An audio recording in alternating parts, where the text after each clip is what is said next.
Mister Raavan part 9 రచయిత అంజనా గారు.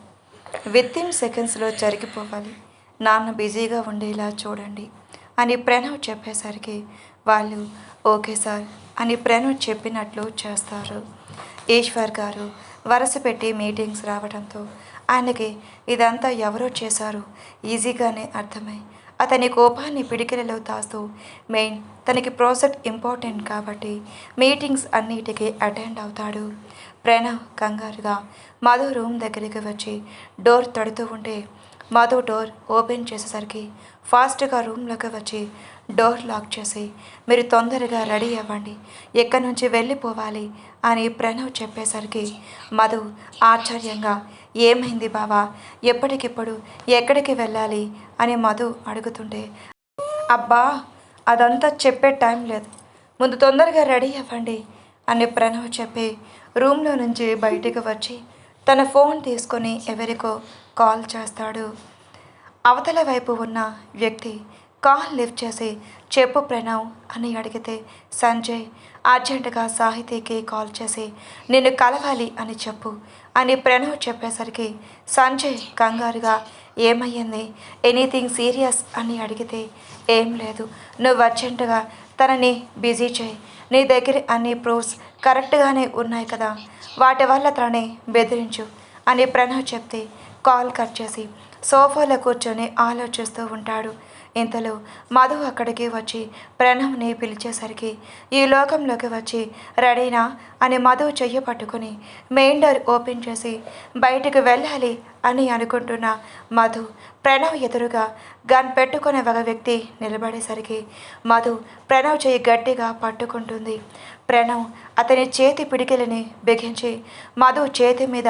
నెమ్మదిగా పట్టుకొని ఏం కాదు కామ్ డౌన్ అని చెప్పి మధుని వెనక్కి నడిపించుకొని తీసుకొని వస్తూ సోఫాలో కూర్చోబెట్టి ప్రణవ్ అతని ఎదురుగా నిలబడితే అతను తన ఫేస్కి ఉన్న మాస్క్ తీసి విసిరి కింద కొట్టి గన్ గురి పెడతాడు. అప్పటి వరకు మధు కూడా అతని ఎవరు చూడాలి అని ముందే చెప్పిన అసలు నిజం తెలుసుకున్న తన కళ్ళతో తాను చూసే వరకు నమ్మకూడదు అని మధు ముందే అనుకోవటంతో అతని ఎవరు అని ఆలోచిస్తూ ఉన్న మధుకి అక్కడ ఈశ్వర్ గారు కనిపించేసరికి మధు కంగారుగా మావయ్య అని పైకి లేచేంతలో ఈశ్వర్ గారు మధు చెంప మీద బలంగా కొడతారు. అది ఏమాత్రం ఊహించని మధు సోఫాలో పడితే ప్రణవ్ కోపంగా డాడ్ అని ఆ ఇల్లు మొత్తం దద్దరిల్లేలా అరిస్తే నోరు ముయ్యరా, ఎవడ్రా నీకు తండ్రి అని ఈశ్వర్ గారు ప్రణవ్ చెంప మీద కొట్టేసరికి ప్రణవ్ కోపంగా అతని చేతి పిడికిలి బిగించి ఈశ్వర్ గారి మీదకి చెయ్యి లేపేంతలో ఆయన కన్న తండ్రి అని గుర్తుకు వచ్చి ఒక్క నిమిషం ఆగిపోతే సాహితీ క్లాప్స్ కొడుతూ అక్కడికి వస్తుంది. ప్రణవ్ సాహితీ వైపు ఆశ్చర్యంగా చూస్తూ అదేంటి సంజయ్ దీన్ని ఆపలేదా అని అనుకుంటూ ఉండగానే సాహితీ చిటిక వేస్తుంది. సాహితీ చిటిక వేసేసరికి కొంతమంది మనుషులు సంజయ్ని కొట్టి అక్కడికి తీసుకుని వచ్చి పడేస్తే ప్రణవ్ ఆశ్చర్యంగా వాళ్ళ వైపు చూస్తాడు. సాహితీ ఏంటి మావయ్య నీ కొడుకు ఈసారి మంచి ప్లాన్ మీదే వచ్చినట్టు ఉన్నాడు, ఇన్ని సంవత్సరాలు వీడితో ఉన్న కనీసం వీడిన లిటిల్ ఫింగర్ కూడా టచ్ చేయలేదు, అలాంటిది వీడి ప్లాన్స్ ఏంటో నాకు తెలియకుండా ఉంటుందా, వీడు ప్రతి నిమిషం ఏం చేస్తున్నాడో మనకు తెలుసు, తెలిసి కూడా ఎందుకు తెలియనట్లు నటిస్తున్నాం అని సాహితీ ఈశ్వర్ గారి భుజం మీద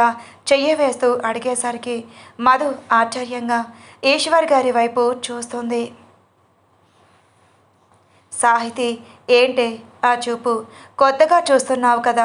ఇంకా నీకు అలవాటు అవ్వాలంటే కొంచెం టైం పడుతుంది, ఆల్రెడీ వీడికి తెలిసిందేగా అని ప్రణవ్ వైపు కోపంగా చూస్తూ అంటుంటే ప్రణవ్ అతని చేతి పిడికిలి బిగించి సాహితీ అని తన మీదకు వెళ్ళే అంతలో ఈశ్వర్ గారు మరోసారి ప్రణవ్ చెంప మీద కొడతారు. మధు అయోమయంగా మావయ్య మీరేం చేస్తున్నారు, అసలు బావని ఎందుకు కొడుతున్నారు, ప్లీజ్ మీరు ఇలా కాదు కదా ఉండేది అని మధు అంటుంటే మధు చేతిలో ఉన్న పాపని తీసుకొని పాప నుదుటి మీద గన్ పెట్టి, ఏంటి పిచ్చి పిచ్చి డ్రామాలు చేస్తున్నావా, ఆయన వీడి నాకు కొడుకే కాదు అంటుంటే మళ్ళీ వరుసలు కలుపుతున్నావేంటి అని ఈశ్వర్ గారు కోపంగా నవ్వుతూ అంటూ పాప వైపే చూసేసరికి మధు భయంగా బావా అని కంగారుగా అంటుంది. ప్రణవ్ మధు వైపు చూసి కంగారు పడకు అని కళ్ళు ఆర్పటంతో మధు కొంచెం ఊపిరి పీల్చుకొని అది కాదు మావయ్య అని ఏదో అని అందులో ఏయ్ ముయ్యవైనరు ఎన్నిసార్లు చెప్పాలి అని సాహితి అంటూ అక్కడ ప్రణవ్ వైపు సూటిగా చూస్తూ అతని ఎదురుగా కూర్చుని ఎన్నిసార్లు నీకు ప్రపోజ్ చేశాను, ఎన్నిసార్లు నేను హక్ చేసుకున్నాను, ఒక్కసారైనా నన్ను దగ్గరకు రానిచ్చావా, లేదు దీనికోసం నన్ను వద్దంటావా, నాలో ఏం తక్కువ అని సాహితి అడిగేసరికి ప్రణవ్ సాహితీ వైపు చేదరింపుగా చూస్తూ ఉంటే సాహితి తన మనుషుల వైపు చూసి సైగ చేసేసరికి మధు దగ్గరికి వెళ్ళి తనని పట్టుకొని తన మెడ మీద కత్తి పెట్టేసరికి సాహితీ వైపు కోపంగా చూస్తాడు ప్రణవ్. సాహితి ప్రణవ్ ఎదురుగా కూర్చొని ఈ చూపుకే కదా పడిపోయింది, ఈ చూపు కోసమే కదా ఎన్ని రోజులు ఎదురు చూసింది, అయినా మావయ్య నీ కొడుకు కానీ కొడుకు కళ్ళల్లో భలే పవర్ కనిపిస్తుంది, ఆయన ఒకటి చెప్పు నిజంగా అత్త మీద ప్రేమతోనే వీడిని కన్నావా అని సాహితి అనేసరికి అసలు అంత నీచంగా ఒక ఆడదే అయ్యుండి ఒక మావయ్యతో ఇలా మాట్లాడుతుంది అంటే అని మధుకి కూడా సాహితి మీద అసహ్యం వేస్తూ ఉంటే ఈశ్వర్ గారు నవ్వుతూ అలా అంటావేంటి సాహితి, అసలే నా ప్రాణానికి ప్రాణమైన నా కొడుకు, కానీ కొడుకు కాదు, ప్రేమ లేకుండా ఎలా ఉంటుంది అని ఆయన రొమాంటిక్గా అనేసరికి ప్రణవ్ జరిగేదంతా చూస్తూ డాడ్ మీకు లాస్ట్ అండ్ ఫైనల్గా చెప్తున్నా, మధుని పాపని ఏమైనా చేస్తే నాలో ఉన్న రాక్షసుని మీరు చూస్తారు, నా గురించి మీకు బాగా తెలుసు, నేను ఎంతవరకైనా తెగిస్తాను అని, నా భార్య బిడ్డకి ఏమైనా జరిగితే జీవితంలో మీరు ఎందుకు బ్రతికి ఉన్నానా అనేలా నేను చేస్తాను, నా గురించి తెలిసి నా భార్య జోలికి నా బిడ్డ జోలికి వెళ్ళొద్దు అని ప్రణవ్ అతనికి వస్తూ ఉన్న కోపాన్ని చాలా వరకు కంట్రోల్ చేసుకొని మధుకి నిజాలు తెలియాలి అని మౌనంగా ఉంటాడు. కానీ అదే తన భార్య బిడ్డకి వాళ్ళ ద్వారా ప్రమాదం వస్తుంది అంటే అస్సలు సహించలేడు. సాహితి కోపంగా పైకి లేచి మధు దగ్గరకు అడుగులు వేసి మధు చెంప మీద కొట్టి అబ్బా ప్రేమరా, ఈ ప్రేమ నా మీద ఎందుకురా నీకు రావట్లేదు, దీని మీద మాత్రం నీకు ప్రేమ పుట్టుకొచ్చిందా అని సాహితి క్రూరంగా అంటూ మధుని ఇంకో చెంప మీద కొట్టే అంతలో సాహితి దగ్గరికి వచ్చి తన గొంతు పట్టుకొని ఏంటి నా భార్య మీద చేయి చేసుకోవద్దు అని చెప్తే అర్థం కాదా నీకు అని తన గొంతు మీద పట్టు బిగించి పైకి లేపేసరికి ఈశ్వర్ గారు కంగారుగా ప్రణవ్ అని అరుస్తారు. ప్రణవ్ ఈశ్వర్ గారి వైపు ఒకే ఒక్క చూపు చూసి సాహితీ వైపు చూపు మరల్చి ఏంటి మీ గురించి తెలియదు అనుకుంటున్నావా, మీ గురించి తెలియకుండానే ఇన్ని సంవత్సరాలు నా భార్య బిడ్డని కంటికి రెప్పలా కాపాడుకుంటున్నాను అని అనుకుంటున్నావా అని ప్రణవ్ కోపంగా అరిచేసరికి సాహితి భయంగా నిలక్కిపోతుంది. ఈశ్వర్ గారు కోపంగా ప్రణవ్ ఇప్పుడు నువ్వు సాహితిని వదిలేయలేదు అంటే నేను నీ పాపని చంపేస్తాను అనే ట్రిగర్ మీద తన ఫింగర్ని పెట్టేసరికి ప్రణవ్ సాహితిని ఒక్క ఊతుడిన పక్కకు విసిరేసి చంపుతావా చంపు, కనీసం కన్న తండ్రి అని కూడా లేకుండా చేస్తా, నీకు పుట్టలేదు అని నువ్వు ఎన్నిసార్లు అంటున్నా ఎందుకు నేను మౌనంగా ఉన్నానో తెలుసా, నువ్వు నిజం తెలుసుకుంటావు అని, కానీ అది ఎన్ని సంవత్సరాలైనా నీకు నిజం తెలియదు అని నాకు ఇప్పుడే అర్థమవుతుంది. అభం శుభం తెలియని పసిపిల్ల మీద గన్ గురిపెట్టావు, ఇంకా నీ చావు లెక్క పెట్టుకో, కొన్ని గంటల్లోనే నీ చావు నీ కళ్ళ ముంద ఉంటుంది అని ప్రణవ్ మాట్లాడుతూ అతని చేతిలో ఉన్న గన్నుని తీసుకొని అది ఈశ్వర్ గారి హెడ్కి గురిపెడతాడు. ఈశ్వర్ గారు అయోమయంగా ప్రణవ్ వైపు చూస్తూ అతని చేతిలో ఎలా చేతిలోకి వచ్చిందో అర్థం కాక ఆలోచిస్తూ ఉన్న సమయంలో మధు పాపని తీసుకో అని ప్రణవ్ వచ్చిన అరుపులకి మధు పాప దగ్గరికి అడుగులు వేస్తూ ఉంటే సాహితి బాడీగార్డ్స్ మధుకి అడ్డుపడేసరికి ప్రణవ్ వాళ్ళ వైపు ఒకే ఒక్క చూపు చూస్తాడు. అతని చూపుకి భయపడి మధు వెనక్కి వెళ్ళి నిలబడిపోతారు.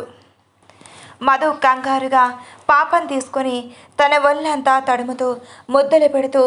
ఏం కాలేదు కదా నీకు అని కంగారుగా ఏడుస్తూ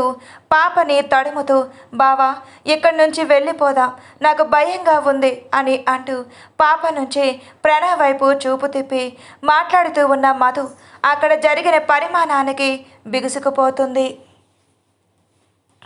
ప్రణవ్ ఈశ్వర్ గారి హెడ్కి గన్ను గురిపెట్టి ఉండటం చూసి సాహితి ఎవరు గమనించకుండా టేబుల్ మీద ఉన్న గ్లాస్ ఫ్లవర్ వాస్ తీసుకొని వెనక నుండి ప్రణయ్ తల మీద కొడుతుంది. సడన్గా అది ఊహించని ప్రణవ్ తన తల నిండా బ్లడ్ కారుతూ ఉంటే మధు వచ్చిన సౌండ్కి వైపు చూసి బావా అని పెద్దగా అరుస్తుంది. మధు అరుపులకి ప్రణవ్ చిన్నగా నవ్వుతూ ఎందుకే అంతలా అరుస్తావు నీ గొంతు పాడవుతుంది అరవకు అని చెప్పి సాహితీ వైపు ఒక చూపు చూసి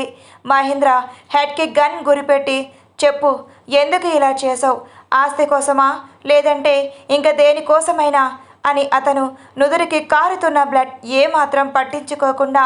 ప్రణవ్ కోపంగా అరుస్తూ ఉంటే ఈశ్వర్ గారు వెన్నులో వణుకు మొదలవుతుంది. సాహితి ప్రణవ్ వైపు కోపంగా చూస్తూ అక్కడ ఉన్న బాడీగార్డ్స్ వైపు సైగ చేస్తే వాళ్ళు సాహితీ సైగలు అర్థం చేసుకొని ప్రణవ్ని వెనుక నుంచి పట్టుకొని అక్కడే ఉన్న కుర్చీకి కట్టేస్తే మధు ఏడుస్తూ బావా అని ప్రణవ్ దగ్గరకు పరుగున వస్తుంది మధు. ప్రణవ్ మధు వైపు చిరు కోపంగా చూసి అబ్బా ఎందుకే ఎప్పుడు చూసినా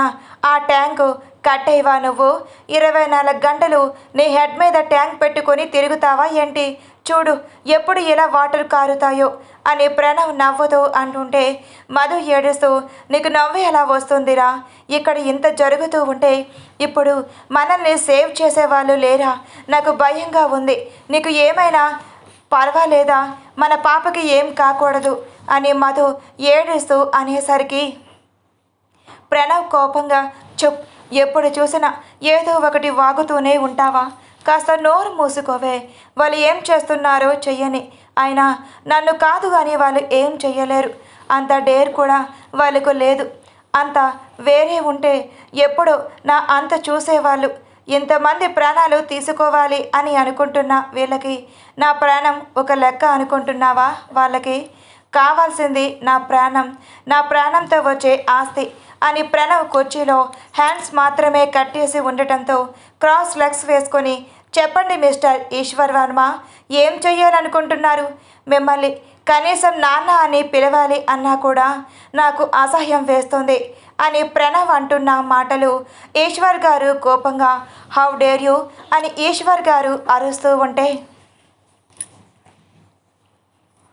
ప్రణవ్ తన పెదవులు స్ట్రైట్ సాగదీసి అతని కళ్ళతోనే వాళ్ళని భయపెట్టేంత సాహితి భయంగా ఈశ్వర్ గారి వెనక్కి వెళ్ళి నిలబడుతుంది.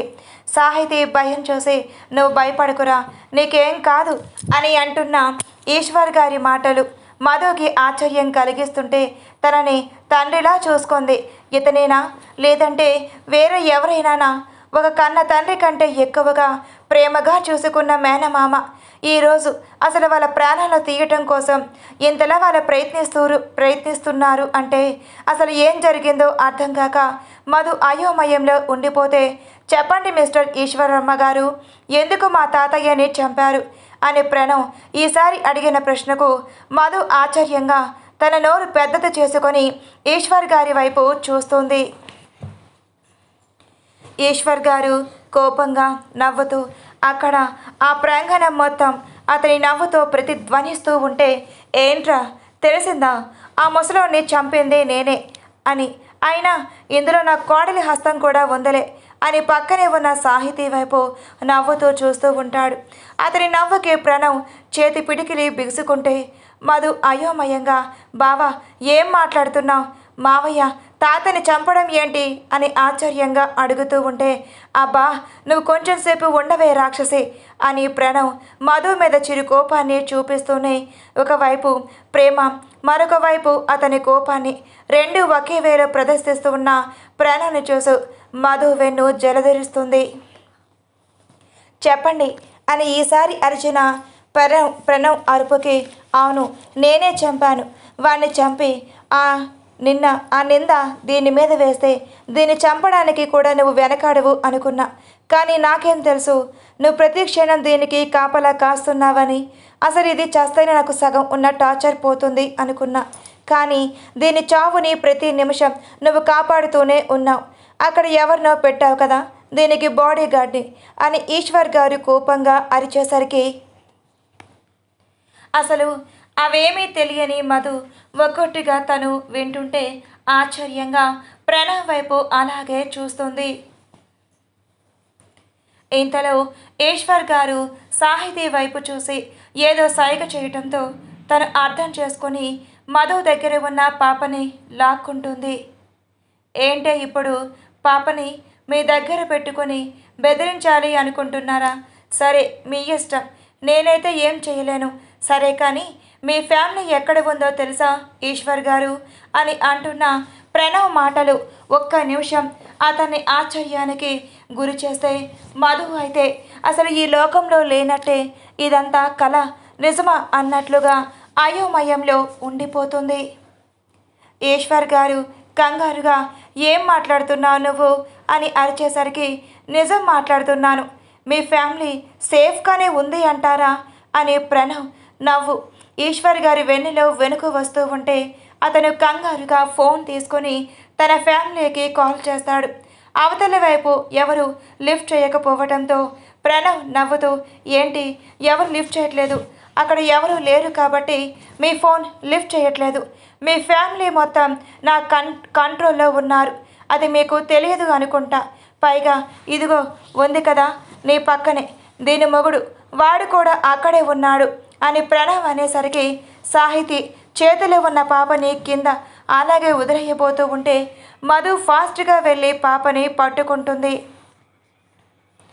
ఈశ్వర్ గారు కంగారుగా ప్రణవ్ నా ఫ్యామిలీ జోలికి రావద్దు అని అరిచేసరికి మరి మీరు చేసింది ఏంటి, మీరు రాలేదా నా ఫ్యామిలీ జోలికి? అసలు మీరు నా తండ్రి కాదు, ఆ స్థానంలోకి మీరు ఎలా వచ్చారో కూడా నాకు తెలుసు. కానీ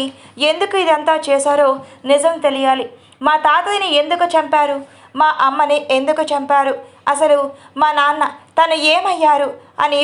ప్రణవ్ స్టైల్గా క్రాస్ లెగ్స్ వేసుకొని తన చేతుల మెటుకలు విరుస్తూ ఉంటే అక్కడే ఉన్న బాడీ గార్డ్స్ కంగారుగా అతనికి చేతులు కట్టి ఉన్న కట్లు విప్పేసి దూరంగా నిలబడితే ఈశ్వర్ గారు అది కాదు నేను నిజం చెప్తాను అని తడబడుతూ ఉంటే వెనకే వినిపించిన వాయిస్కి అందరూ వెనక్కి తిరిగి చూస్తారు. మధు అయితే అక్కడ ఉన్న వాళ్ళని చూసి ఆశ్చర్యంగా అలాగే ఉండిపోతే ఈశ్వర్ గారు స్నేహ అని తన దగ్గరకు వెళ్తూ ఉంటే స్నేహ గారు ఈశ్వర్ గారి వైపు అసహ్యంగా చూసి పక్కనే నిలబడిపోతే తేజ చేతిలో వేలాడుతూ ఉన్న అతని కొడుకును చూసి భయంగా రాజేష్ అని పిలుస్తారు. సాహితీ భయంగా రాజేష్ దగ్గరికి పరుగున వెళ్ళి రాజేష్ ఏమైంది నీకు అని అతన్ని కదుపుతూ ఉంటే అతని ఏమాత్రం స్పృహలో లేకపోవటంతో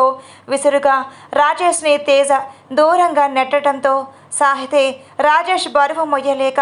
ఇద్దరు కింద పడిపోతారు. ఇంతలో తేజ ప్రణవ్ దగ్గర చేతులు కట్టుకొని నిలబడటం చూసి మధు ఆశ్చర్యంగా తేజ వైపు చూస్తూ ఉంటే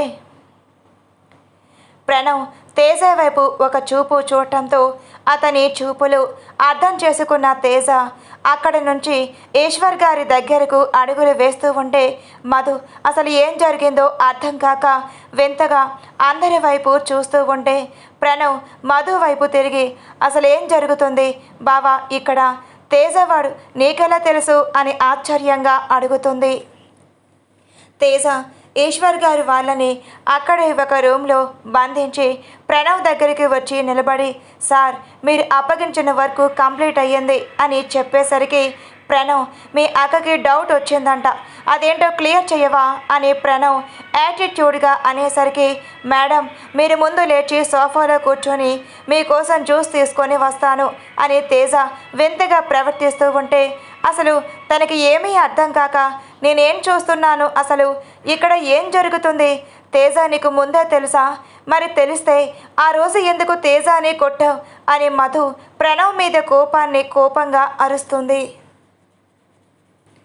ప్రణవ్ తేజ వైపు ఒక చూపు చూసి, ఇంకొకసారి సార్ అని కానీ మేడం అని కానీ పిలిస్తే చంపేస్తారని, నిన్ను నా గురించి తెలిసి కూడా నువ్వు నా దగ్గర పిచ్చి వేషాలు వెయ్యకు అని అరిచిన ప్రణవ్ అరుపులకి సారీ సార్ కాదు సారీరా అని చెప్పి అతనే కిచెన్లోకి వెళ్ళి ఏదో తనకి అలవాటు ఉన్నట్లుగా జ్యూస్ ప్రిపేర్ చేసుకొని ఇద్దరి ముందు నిలబడతాడు. ప్రణవ్ మధు వైపు అలాగే చూస్తూ ఉంటే మధు మాత్రం తేజ వైపు రెప్ప కొట్టకుండా, అసలు ఏం జరుగుతుంది ఇక్కడ, నువ్వు ఆయనకు ఎలా తెలుసురా, మరి మొన్న కొట్టుకున్నారు కదా, అసలు ఏం జరుగుతుందో నాకు అర్థం కావట్లేదు అని అయోమయంగా అంటున్న మధు వైపు చూసి, ఇప్పుడు నువ్వు ఏం ఆలోచించకుండా జ్యూస్ కంప్లీట్ చేయి అని ఆర్డర్ వేసిన ప్రణవ్ అరుపులకి మధు మౌనంగా జ్యూస్ గ్లాస్ తీసుకొని జ్యూస్ తాగి పక్కన పెడుతుంది. మధుకి ఏదో గుర్తుకు వచ్చి ప్రణవ్ వైపు చూస్తుంటే అతని నుదుటి మీద బ్యాండేజ్ కడుతూ ఉన్న తేజను చూసి మరి ఎంత ఆశ్చర్యంగా మొహం పెడుతుంది. ఏమైంది మేడం అని తేజ అనేంతలో ప్రణవ్ చూసిన చూపుకి ఆ మాటని నోట్లోనే మింగేసి ప్రణవ్ వైపు భయంగా చూస్తూ ఉంటాడు. మధు వింతగా తేజ వైపు చూసి మేడం ఏంట్రా అని అసహనంగా అంటుంటే, అది అక్క మరేమో నేను ఇంకా ప్రణవ్ బావ ఫ్రెండ్స్ అని తేజ అంటుంటే, రేయ్ ఇప్పటి నుంచి నువ్వు నన్ను అక్క అని పిలవటం మానే అని మధు అనేసరికి తేజ మధు చేతులు పట్టుకొని, అది కాదు ఒకసారి నేను చెప్పేది వినరా అని ప్రణవ్ తనకి ఏం చెప్తాడో ఆ పని మొత్తం కంప్లీట్ చేయటం కోసం తేజ మధు వెంటనే ఉన్నాడు అని తెలుసుకున్న మధు ప్రణవ్ వైపు ఆరాధనగా చూస్తుంది. మధు పాప ఏడుపుకి డిస్టర్బ్ అయ్యి పాపని ఎత్తుకుపోతూ ఉంటే, మీరు మాట్లాడుకోండి నేను పాపకి అన్నం తినిపిస్తూ వస్తాను అని తేజ తనకి మొదటి నుంచి భోజనం తినిపించడం అలవాటే కావటంతో పాపని తీసుకొని అక్కడి నుంచి వెళ్ళబోతూ ఉండగా మధు కంగారుగా, రేయ్ నిధి ఎక్కడరా, తనకి నిజం తెలుసా అని మధు అడిగిన ప్రశ్నకు తేజ కొన్ని నిమిషాలు అక్కడే నిలబడిపోయి నిధితో జరిగినవి గుర్తు తెచ్చుకొని బాధగా అక్కడి నుంచి పాపను తీసుకొని బయటకు వెళ్ళిపోతారు.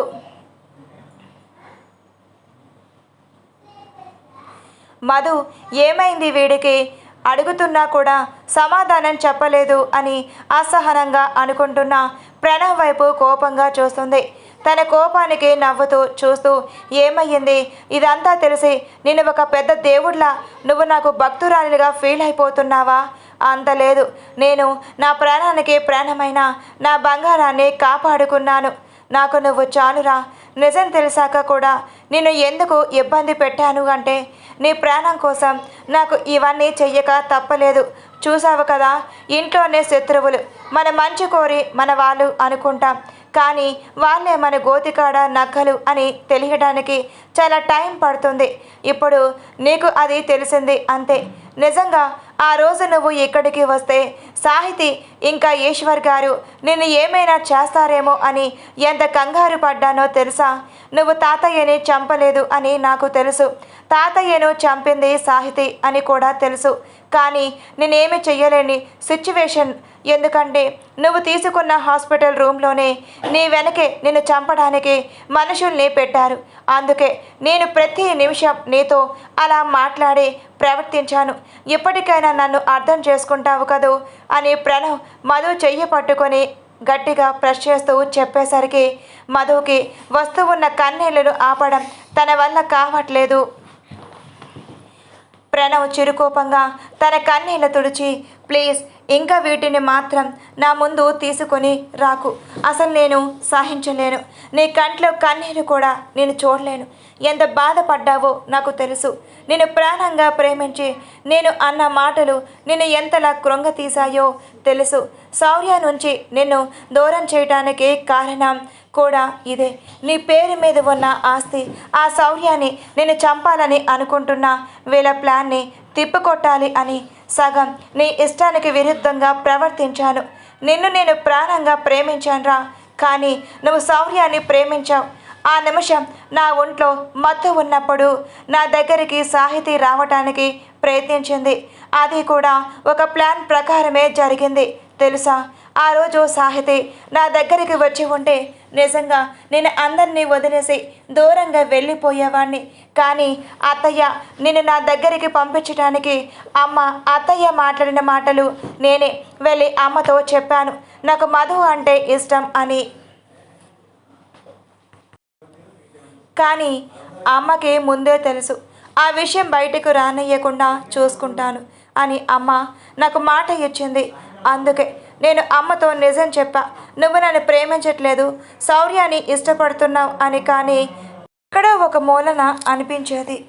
నీ ప్రేమ నాకు దొరికి ఉంటే బాగుండు,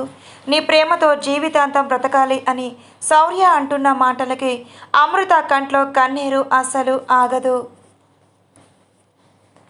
బావా, నేను శౌర్యాన్ని ఇష్టపడ్డాను, కానీ నువ్వు ఏ నిమిషమైతే నన్ను తాకావో ఆ నిమిషమే అతన్ని మర్చిపోయాను బావా.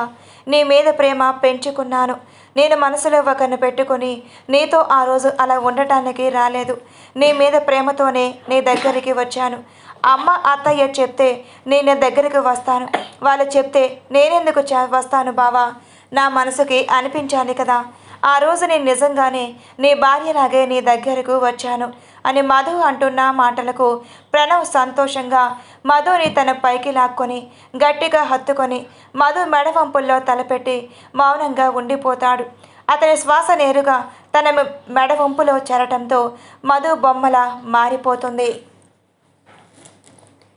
మధు తీసుకుంటున్న ఊపిరిని గమనించి మధు నడుం మీద పట్టు బిగించేసరికి నొప్పికి దూరం జరిగి హాస్పిటల్కి వెళ్దాం పద, చాలా బ్లడ్ లాస్ అయ్యింది అని మధు అంటుంటే, పర్వాలేదు నువ్వెలా నాతో ఉండు చాలు అని మధు వైపు అలాగే చూస్తాడు. మధు కోపంగా, ఒకసారి చెప్తే అర్థం కాదా, హాస్పిటల్కి వెళ్దామంటే ఎందుకు నా మాట వినపడట్లేదు నీకు అని మధు అరుస్తుంటే, మధు అరుపులు బయటికి రాకుండా ప్రణవ్ తన పెదవులని మధు పెదవులతో జత చేస్తాడు. పాపని బయటకు తీసుకొని వచ్చి బయట గార్డెన్లో తనకి భోజనం తినిపిస్తూ ఫోన్ తీసుకొని తన అమ్మకి కాల్ చేస్తాడు తేజ. తేజ కాల్ చేయడంతో ఆవిడ లిఫ్ట్ చేసి చెప్పరా అని అంటే, అమ్మ నిధి ఏం చేస్తుంది అని తేజ అడిగేసరికి తేజ గొంతులోని బాధ అర్థం చేసుకున్న ఆవిడ, తెలిసింది కదా తను అసలు వినట్లేదు, తన ప్రవర్తన ఇంతా కూడా మారట్లేదురా, అసలు ఏం జరిగిందో నువ్వైనా చెప్పు అని తేజ వాళ్ళ అమ్మగారు అరుస్తుంటే, ఒకసారి నిధికి ఫోన్ ఇస్తావా అని తేజ బాధగా అడిగేసరికి ఆవిడ తేజాని అర్థం చేసుకొని నిధి ఉన్న రూమ్లోకి వెళ్ళి, నిధి నీకు ఫోన్ వచ్చింది, తేజ కాల్ చేశాడు అని ఆవిడ చెప్పడమే ఆలస్యం. ఆవిడ చేతిలో ఉన్న ఫోన్ లాక్కోవటానికి చూస్తుంది. ఏమైంది నిధి, ఎందుకు ఇలా పిచ్చి పట్టిన దానిలా ప్రవర్తిస్తున్నావు అని ఆవిడ అరుస్తూ ఉంటే, ఆవిడ అరుపులు ఏమాత్రం లెక్క చేయకుండా ఆవిడ చేతిలో ఉన్న ఫోన్ లాక్కొని విసిరి కింద కొట్టి, ఎందుకు మీరు ఇలా ప్రవర్తిస్తున్నారు, అసలు ఎవరు మీరు, నాతో ఇలా ఉండటానికి మీకు ఏం రైట్ ఉంది, వాడు నన్ను ఎంత మోసం చేశాడు, ప్రేమించాను అని నన్ను నమ్మించి మోసం చేశాడు, అయినా మీకు ముందే మీ ఇంట్లో కోడలు ఉన్నప్పుడు నన్ను ఎందుకు తీసుకొని వచ్చారు, అవసరానికి మీ ఇంటి పని మనిషి హోదా ఇవ్వడానికి తీసుకొని వచ్చారా, లేకపోతే మీ ఇంట్లో పని మనుషులకి జీతం ఇవ్వడం ఎందుకులే, నేను ఉంటే సరిపోతుంది అని నన్ను తీసుకొని వచ్చారా అని నిధి అంటున్న మాటలకు ఆవిడకి కోపాన్ని తెప్పిస్తూ ఉన్నా, తను ఇప్పుడు బాధలో ఉంది అని అర్థం చేసుకొని, అది కాదమ్మా అనేది, తేజ గురించి నీకు తెలియదు, వాడు ఏది చేసినా మంచికే చేస్తాడు, వాడిని అర్థం చేసుకోవడానికి ప్రయత్నించు అని ఆవిడ చెప్తుంటే, నిధి అసహనంగా తన 2 చేతులను జోడించి, ఇంకొక నిమిషం మీరు నా కళ్ళ ముందు ఉంటే మీరు పెద్దవారు అని కూడా నేను మర్చిపోవాల్సి వస్తుంది, దయచేసి ఇక్కడి నుంచి వెళ్ళిపోండి అని నిధి అరిచిన అరుపులకి ఆవిడ మనసు బాధిస్తూ ఉన్న తేజ కోసం మౌనంగా అక్కడి నుంచి వెళ్ళిపోతుంది. ఆవిడ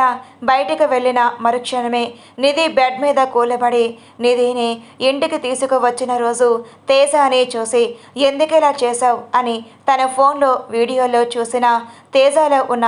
ఆ అమ్మాయి కూడా అక్కడే కనిపిస్తూ ఉంటే అసలు తనకి ఏం మాట్లాడాలో అర్థం కాక ఉండిపోయిన నిధి చెయ్యి పట్టుకొని తేజ ఒక రూమ్లోకి తీసుకొని వెళ్ళి ఎందుకు నిధి ఇంత మూర్ఖంగా ప్రవర్తిస్తున్నావు అని అరిచిన తేజ అరుపులకి నిధి తేజ కాళ్ళను పట్టుకొని నీతో ఉన్న అమ్మాయి అదే ఫోన్లో ఒక వీడియో వచ్చింది కదా ఆ అమ్మాయి ఇక్కడ ఎందుకు ఉంది మీ ఇంట్లో అసలు వీళ్ళు మీ అమ్మా నాన్న ఏంటి ఏం జరుగుతుంది అని నిధి కోపంగా అరుస్తుంది. తేజ కల కాలర్ పట్టుకొని నిధి అరవటం ఏమాత్రం నచ్చక అతనికి కోపం వచ్చి నిధి చెంప మీద బలంగా కొడతాడు. Please like and subscribe for more videos. Story ఎలా ఉందో కామెంట్లో చెప్పడం మాత్రం మర్చిపోవద్దు. Thank you for watching and more మీ సపోర్ట్కి థ్యాంక్ యూ.